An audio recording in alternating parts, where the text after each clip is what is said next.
Você sabe o que acontece? Quando a última tábua do feixe é colocada no casco da embarcação, galera, isso aqui é um momento de divisor de água. Olha só aí, o carpinteiro Everton está fechando o costado dessa embarcação. São 13 metros de comprimento por 6 de largura. E olha só aqui o costado como é que está ficando. A última tábua do fecho do costado dessa embarcação. O processo aqui, galera, é uma verdadeira engenharia. Olha só aí, ó, já está martelando a cabeça da tábua.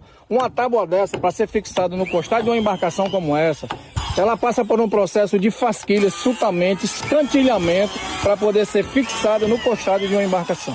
Estaleiro de Chicloninha, carpinteiro Everton, fixando a última tábua do fecho do costado dessa embarcação.